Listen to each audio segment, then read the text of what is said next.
பந்தியில் உட்காந்து சாப்பிடும்போதே பக்கத்தில் உட்காந்துருவர் எப்படி சாப்பிட்றாருன்னு பார்த்தோம்னா அவர் குணம் என்னன்னு தெரிஞ்சுக்கலாம். இலை எவ்வளவு சுத்தமாக இருக்குது, எவ்வளோ ஒழுங்காக சாப்பிட்றாரு, அது ஒழுங்காக இருக்கான்னு பார்த்தோம்னா அவன் பழக்க வழக்கம் என்னன்னு கண்டுபிடிச்சி போகலாம். தெரியுமா இல்லையா? உணவு தான் மனிதனுடைய உணர்வை தீர்மானிக்குது. என்ன சாப்பிட்றோமோ அதுக்கு தகுந்த புத்தி வேலை செய்யும்ல.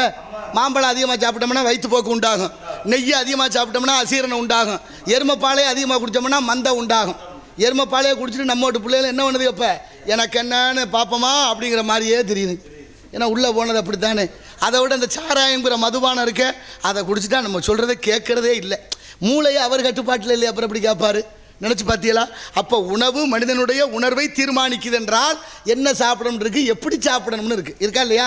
ஒரு உணவுக்கு இன்னொரு உணவு இடைவேளை 5 மணி நேரம் தேவைப்படுது. பால், தயிர், மோர், கீரை இதெல்லாம் இரவு நேரம் சாப்பிடக்கூடாது. செரிமானம் ஆகிறதுக்கு 9 மணி நேரம் ஆகும். அப்போ உணவு ரொம்ப முக்கியமாக இருக்கணும். உணவு மாறினதனுடைய விளைவு தான் அத்தனை பேர் நோய்வாய்ப்பட்டு கிடக்கிறோம். எல்லாம் மரபணு மாற்றப்பட்டு போச்சு. சாப்பாட்டில் முட்டை சாப்பிட்டீங்களா? சைவமா அசைவமா? சைவமா. நீங்கள் எப்போலேருந்து இன்னைக்கு மட்டுமா? சைவம்னா கடைப்பிடிக்கணும். இங்கே நாட்டில் நல்லவனாக இருக்க முடியாது. நல்லவனாக இருந்தால் கேலி கூத்தாகுது. எல்லாருமே நாகரிக கோமாளிகளாக மாறிட்டோம். நம்ம ஆளுக முன்னொரு காலத்தில் மாமிசத்தை சுட்டு சாப்பிட்டாகலாம். நம்ம ஆளுக முன்னோர்கள் மாமிசத்தை சுட்டு சாப்பிட்டுக்கிட்டு இருந்தாங்க. வெள்ளைக்காரன் வந்தேன், என்ன நாகரிகம் இல்லாமல் சுட்டு சாப்பிட்றிய சச்சா அப்படின்னு நம்மளை நாகரிகத்துக்கு மாற்றி வச்சானா. எப்படி சாப்பிடணும், சமைச்சு சாப்பிடணும்னு கொண்டு வந்தேன். இன்றைக்கி கடைசியாக எங்கே வந்து நிற்கிறான்? சுட்டு சாப்பிட ஆரம்பிச்சிட்டேன். கிரில் சிக்கன்னு கொண்டாந்து விட்டுட்டானே. அப்போ எங்கே ஆரம்பித்தோமோ அங்கே வந்து நிற்கிறோமா. அப்போ வாழ்க்கை ஒரு வட்டம். அதுதான் வந்தவன் போனவன் பேச்செல்லாம் கேட்டோம்னா நம்ம இந்த கதியில் தான் வந்து நிற்கணும். நமக்குன்னு ஒரு சுய அறிவு சிந்தனை இருக்கா இல்லையா? அப்படி எப்படியெல்லாம் சாப்பாடு இருந்தது. முட்டை சாப்பிட்டீங்களே, கோழி முட்டை. கோழி தானே முட்டை ஓடும். எல்லா பறவையும் முட்டை ஓடுமா, குட்டி ஓடுமா?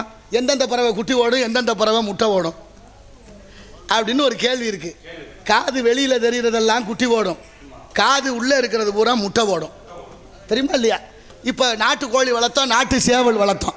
நாட்டு கோழியும் நாட்டு சேவலும் இணை சேர்ந்து கோழி முட்டை இடும். இதுதான் யதார்த்தம், இதுதான் இயற்கை, இதுதான் சாதி. ஆனாலும் சேவலோட சேராமல் சில கோழி முட்டை இடும். தெரியுமா? அது தெரியுமா தெரியாதா? கேள்விப்படலை நீங்கள். எங்களுக்கு பெரிய யாருக்காவது தெரியுமா? தான் அண்ணனுக்கு தெரிஞ்சிருக்கு. ஏன்னா குப்பை அணைஞ்சு முட்டை போடுதுன்னு சொல்லுவாங்க. ஆமாம், குப்பை அணைஞ்சு முட்டை இடுது இந்த கோழி அப்படின்னு சொன்னால் அந்த முட்டை கூமுட்டை. அந்த முட்டை தான் பொறிக்காத முட்டை. இப்போ உதாரணத்துக்கு தான் அதை சொல்ல வந்தேன். ரொம்ப நாள் அதை சொல்லாமல் இருந்தேன். இப்போ இதையும் சொல்கிறேன். இப்போ நாட்டுக்கோழி முட்டையை அடை வைக்கிறோம், அவயத்தில் வைக்கிறோம். 10 முட்டை 20 முட்டை அடை வச்சா 22 நாளில் கோழி குஞ்சு பொறிச்சிடும். பொறிக்காமல் 2 முட்டை இருக்கும். அது எந்த முட்டை? குப்பை அணைஞ்சு முட்டை இட்ட. அந்த குப்பை அணைஞ்சு இட்ட முட்டை தான் பொறிக்காத முட்டை. அந்த முட்டைக்கு பேர் இப்போ கூமுட்டை. பொறிச்ச முட்டை ஓடி எல்லாத்தையும் தூக்கி தெருவில் போட்டுருவோம். அதான யதார்த்தம். இன்றைக்கி முட்டை தமிழ்நாட்டுக்கு எங்கேருந்து கிடைக்குது? நாமக்கல் முட்டை மாநகர நாமக்கல்லேருந்து வர்ற கோழி முட்டையில் குஞ்சு வருது. அதான் பிராய்லர் கோழி. ஆனால் அதே கோழி முட்டையை நம்ம நாட்டு கோழியில் அடை வச்சு பொறிக்க வச்சோம்னா பொறிக்குமா? அப்போ பொறிக்காத முட்டைக்கு பேர் கூமுட்டையை சாப்பிட்ற நீங்கள்லாம் நம்மளை கூமுட்டையை ஆக்குறதுக்கே ஒரு கூட்டம் திட்டம் போட்டுக்கிட்டு இருக்கேன் மேலே. ஆனால் நம்ம அதையெல்லாம் யோசிக்காமல் நம்ம என்ன வேலை பார்க்குறோம்னு தயவு செய்து அவரவர் சிந்தியுங்கள். நம்ம என்ன சொன்னாலும் இங்கேருந்து போன நம்ம நண்பர்கள் யார் பேச்சு அங்கே எடுபடாது. ஏன்னா மேலே ஒருத்தன் கூட்டம் போட்டு அவன் முடிவு பண்ணிடுறான். அவனுக்கு தலையாற்ற பொம்மைகளைத்தான் நாம் தேர்வு செய்து வைத்திருக்கிறோம். இதுதான் யதார்த்தம். ஏற்றுக்கொள்ள மனசு இருக்காது சில பேருக்கு. உண்மை கசக்கத்தான் செய்யும், ஆனால் உண்மை உறுதியாகத்தான் இருக்கும். அதில் மாற்றமே இருக்காது. பொய் வேணா அங்கே மழுப்போம். தெரியுமா இல்லையா? அப்போ நம்மளையெல்லாம் எப்படி மாற்றி கொண்டிருக்கிறார்கள். மரபணு மாற்றப்பட்ட கோழி முட்டை, மரபணு மாற்றப்பட்ட காய்கறிகள், மரபணு மாற்றப்பட்ட விதைகள், மரபணு மாற்றப்பட்ட பழங்கள். திராட்சையில் விதை இல்லை தெரியுமா? திராட்சை பழத்தில் விதை இல்லை, விலை குறைவாக இருக்குது. கூட கொடுக்குறான்னு நினச்சி வாங்குகிறோம். தொடர்ந்து நீங்கள் சாப்பிட என்ன ஆகும்? பறக்க போகிற பிள்ளைகளுக்கு விதை இல்லாமல் போகுது. தஞ்சாவூர் பக்கத்தில் பிறந்தே இருச்சு. நீங்கள் நிறைய சோதனைகள் இன்னும் பார்க்க போகிறீங்க. கொஞ்சம் நஞ்சம் இல்லை. நீங்கள் பாருங்கள், நடந்தாய் வாழி காவேரின்னு பாடுனேன். அந்த பாட்டு பாடுற போது காவேரி வெள்ளம் எப்படி இருந்துச்சு? நடந்து வந்திருப்பா போல. அதனால தான் கவிஞர் நடந்தாய் வாழி காவேரி. ஏன் இல்லைன்னா ஓடினாய் வாழி காவேரின்னு எழுதியிருக்கலாம்ல. அப்படின்னா காவிரி வெள்ளம் ஓடி வரல, நடந்து வந்திருக்கு. அதான் யதார்த்தம். நடந்து வந்த காவிரி அப்புறம் என்ன வந்திருக்கா? நடக்க முடியாமல் தவந்து வந்திருக்கிறான். அப்புறம் பார்த்தா உருண்டு வந்திருக்கிறான். அப்புறம் உருண்டே வர முடியாமல் எப்போவாது கர்நாடகாரன் திறந்தா உண்டு. இல்லைன்னா நம்ம காவிரி மேலாண்மை வாரியம் அமைச்சு எத்தனை வருஷம் ஆச்சு? ஏன்னா அறிவியல் சிறந்த பெரியோர்களை ஏன் இன்னைக்கு வரைக்கும் தீர்வு காணலை? முடியாதுல்ல, காண மாட்டாங்க. நமக்கு எதுக்கு பெரிய இடத்து பொல்லாப்பு? அரமணை கோழி முட்டை மீக்கெல்லாம் உடைக்கும். அப்பேற்பட்ட காவிரி இன்னைக்கு நிலைமை என்ன? காவிரியிலையும் வெள்ளம், வைகையிலையும் வெள்ளம், எல்லா ஆறுகளும் வெள்ளம் பெருக்கெடுத்து ஓடுது. கொள்ளிடத்தில் காவிரி முக்கொம்பு கல்லணை வழியாக சீர்காழி தாலுகா காவிரி பூம்பட்டினம் என்ற பூம்புகாரில் போய் கடலில் கலக்குது. சோழவள நாடு சோறுடைத்து என்று சொல்லக்கூடிய தஞ்சை பகுதி, அந்த டெல்டா மாவட்டம் சொல்கிற அத்தனை பகுதிகளும் கம்மாய், கரை, ஏரி, குளங்கள், குட்டை, கிணறு, ஏந்தல் அத்தனை நிரம்பிருச்சு. பல லட்சம் கன அடி தண்ணி வீணா போய் கடலில் கலக்குது. பச்சை தண்ணி வீணா போய் கடலில் கலக்குது. அதை சேர்த்து வைக்க நாட்டில் ஒருத்தனுக்கும் சிந்தனை இல்லை. ஆனால் பச்சை தண்ணியை விலைக்கு விற்கிறதுக்கு புத்தி வேலை செய்யுது. 10 ரூபாய்க்கு போத்தல் விற்கிது. வாங்கி குடிச்சுப்பிட்டு சிறுநீரம் கழிக்க பேருந்து நிலையத்துக்கு போனால் அவர் 10 ரூபா கேட்குறாரு. சரி 10 ரூபாய் கடிச்சுப்பிட்டு சிறுநீரம் கழிக்க போனால் அங்கே சுத்தமாக இருக்கான்னு பார்த்தா நரக வேதனையாக இருக்குது. கேவலம் கக்கூசை கூட ஒழுங்காக வச்சுக்க முடியலை. நான் ஒன்றும் சொல்கிறதுக்கு இல்லை, நம்ம கண்ணத்துக்கு பெரிய இடத்து பொல்லாப்பு, ஆரம்பண கோழி முட்டை அவரவருக்கு தெரியுது. தெரிஞ்சிருந்தும் கடந்து போய்கிட்டே இருக்கிறோம். ஏன், எதனால்? அப்படிப்பட்ட காவிரியில் ஓடக்கூடிய வெள்ளம் தண்ணி இன்றைக்கும் பாருங்கள், விருதுநகர் மாவட்டம், சிவகங்கை மாவட்டம், ராமநாதபுரம் மாவட்டம் அத்தனை வறட்சி மாவட்டம்னு வருஷம் அறிவிக்குது. 6 மாதம் மழை பெய்யலைன்னா என் தாய்மார்கள் குடத்தை தூக்கிட்டு வீதியில் இறங்கிடுறாங்க. அவ்வளோ பெரிய தண்ணி பஞ்சம் வந்து தலைவிரிச்சு ஆடும். ஆனாலும் இவ்வளோ தண்ணி வீணாக போகுது. சேர்த்து வைக்க ஏதாவது திட்டம் இருக்கா அப்படின்னா இல்லையே. அப்போ எவ்வளோ ஆபத்தான பயணம். நெல் மூடை மழையில் முளைச்சி போச்சுங்க. பல லட்சம் நெல் மூடைகள், உணவு தானியம், வெம்பாடுபட்டு உழைச்சி களைச்ச என் விவசாயி வேளாண்மைகள் அத்தனை நெல் மூடை மழையில் முளைச்சி போச்சு.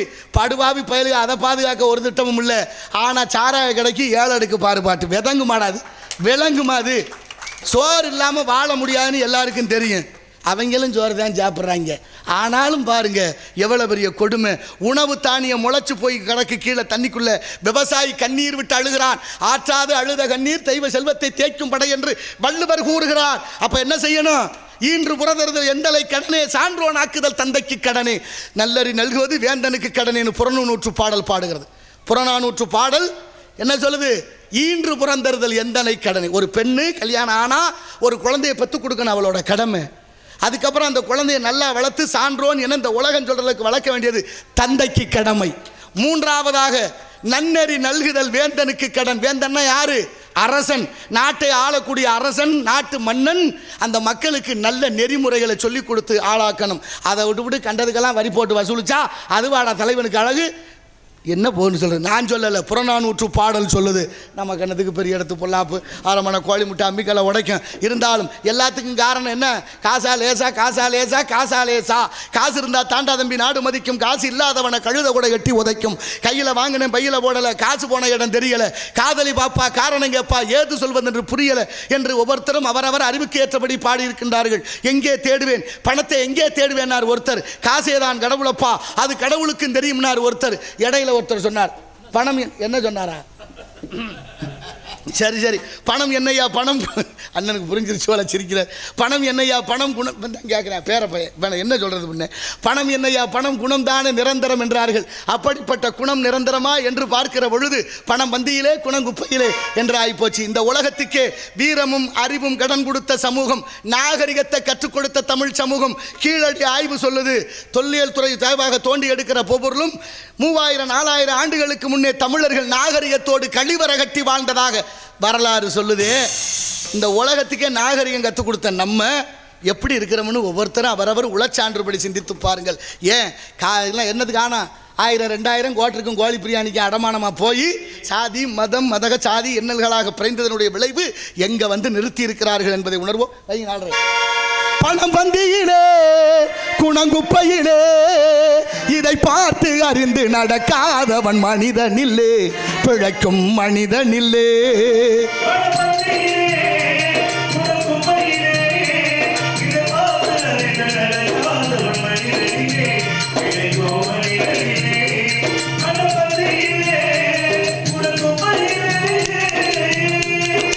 ஒன்றும் தெரியாளானாலும் பணம் இருந்தாலே அவனை உயர்த்தி பேச மனிதர் கூட்டம் நாளும் தப்பாதே.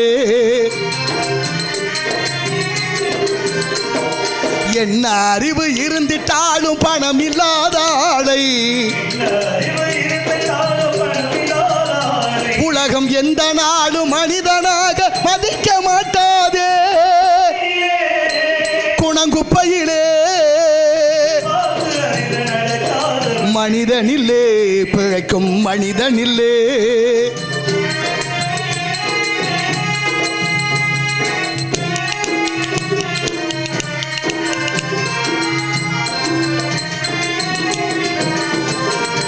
ஆளையாழு புகழ்வதெல்லாம் பணத்துக்காகத்தான். பணம் அகன்று விட்டால் புகழும் கூட்டம் இகழும் உன்னை தான் ஏழ்மை நிலை வந்தால் நேசர் யாரும் இல்லை நமக்கு. இதை எண்ணி பார்த்து நடக்காதவன் அடைவான் தொல்லை. குணங்குப்பையிலே